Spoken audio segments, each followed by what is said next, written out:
নমস্কার, Promita the simple girl YouTube চ্যানেলে আপনাদের সবাইকে স্বাগত জানাই। আজকে ছিল মহাশিবরাত্রি। শিবরাত্রির অনেক অনেক শুভেচ্ছা ও ভালোবাসা দিয়ে আজকের ব্লগটা আমি শুরু করছি।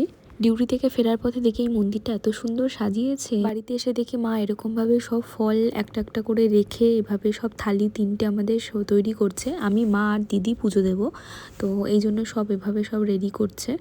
এই যে সাজিয়েছে, এই ডালাটা প্রথমেরটা আমার ছিল, দ্বিতীয়টা মা নিয়েছিল, আর এই তৃতীয়টা সেটা হচ্ছে দিদি নিয়েছিল।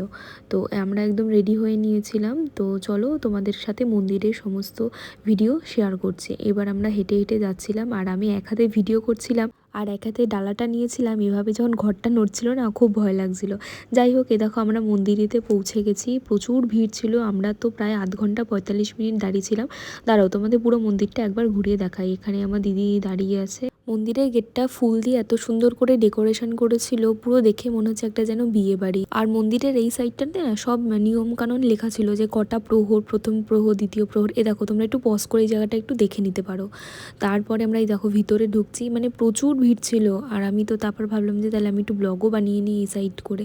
তো এখানে হচ্ছে অলরেডি যারা আগে লাইন দিয়েছিল তাদের জন্য তারা পুজো দিচ্ছে। আর এখানে আমরা দাঁড়িয়ে দাঁড়িয়ে হাঁপিয়ে গেছিলাম বলে সব এভাবে রেখে দিয়ে আমরা দাঁড়িয়েছিলাম।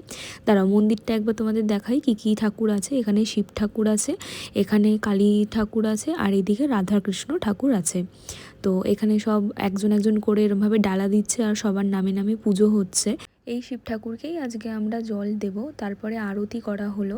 এখানে সবাই তাপ নিয়ে নিচ্ছে, এবং আরও যে কর্পূর দিয়ে যে তাপটা নেওয়া হয় সেটাও নেওয়ার পরে সব একে একে সব ওখানে কাকিমারা, দিদিরা, তারপরে কিছু ঠাকুমা অনেকেই ছিল, তারা সবাই জল ঢালতে শুরু করলো একে একে। তবে হ্যাঁ, একটা জিনিস আমার যেটা খুব খারাপ লেগেছে সেটা হচ্ছে যে এই যে এত পরিমাণে দুধ, ঘি, মধু, তারপরে তোমার দই, এত যে মানুষ দিচ্ছে, এত যে নষ্ট হচ্ছে, এই জিনিসটা আমার খুব খারাপ লাগছে। এই দেখো এখানে কত লাইন, মানে প্রচুর লাইন ছিল। আর এখানে তারপর পুরোহিত মশাই এভাবে সবাই অঞ্জলি দেবে বলে এভাবে সবাইকে ফুল দিয়ে অঞ্জলি দিচ্ছে। সবাই এখানে সমস্ত পাড়ার কাকিমারা এখানে অঞ্জলি দিচ্ছিল। আমরাও একে একে শিব ঠাকুরের মাথায় জল ঢেলে তারপরে এখানে আমরাও অঞ্জলি দিলাম। সারাদিন উপোস ছিলাম, প্রচণ্ড খিদে পেয়েছিল, মনে ছিল কতক্ষণে ঠাকুরের মাথায় জল ঢেলে আগে খাবো। দিদি এখানে ছোলার ডাল তৈরি করেছে, সেটা একটা পাত্রে তুলছিল, আর এখানে জেঠি গরম গরম লুচি ভাজছিল।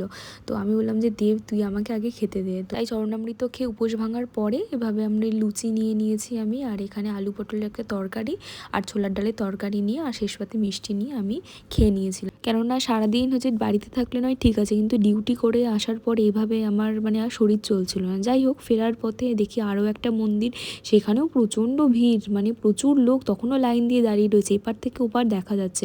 আর এখানে তো শিব ঠাকুরকে দেখাই যাচ্ছে না, সবাই তো জল ঢালতে ব্যস্ত। কিন্তু এই মন্দিরটা না খুব সুন্দর করে সাজিয়েছিল, এত সুন্দর করে প্যান্ডেল করেছে। আর এই উপরে যে ঝালরগুলো কি সুন্দর লাগছিল দেখতে, পুরো মন্দিরটাই অপূর্ব লাগছিল দেখতে। রাত 8টার প্রহরীতে আমরা জল দিয়েছি, এবারে রাত 11টার প্রহর। তো ওই প্রহরে আমি আর মা গিয়ে এই আমাদের বাড়ির সামনেই যে মন্দির, সেই মন্দিরে এভাবে শিব ঠাকুরকে জল দিয়ে ধূপধুনো দেখিয়ে আমরা বাড়িতে এসে আমাদের যে শিব ঠাকুর রয়েছে এখানে মা একে একে আকন্দ ফুল, ধুত্রা ফুল, বেলপাতা, ধুত্রা ফল, তারপরে ভাট ফুল, এই সব দিয়ে তারপরে মা আবার একবার জল ঢেলে দিল। আমিও জল ঢেলেছি, কিন্তু সেটাকে ভিডিও করার মতো কেউ নেই। ব্যাস এভাবেই কাটলো আজকের দিনটা। ব্লগটা কেমন লাগলো অবশ্যই আমাকে কমেন্ট করে জানিও। ভালো লাগলে একটা লাইক করো, আর সাবস্ক্রাইব করে আমার পাশে থেকো, আর বেল নোটিফিকেশনটা অন করতে ভুলে যেও না যেন। দেখা হচ্ছে খুব তাড়াতাড়ি আরও একটা ব্লগে, ততক্ষণের জন্য টাটা।